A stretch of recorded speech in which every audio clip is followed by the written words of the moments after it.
yanıma geç, ben telefonla konuşayım.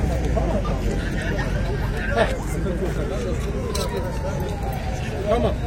Tüm vatandaşlar şu şeridin dışına geçelim. Arkadaşlar şeridin dışına çıkın. Lütfen.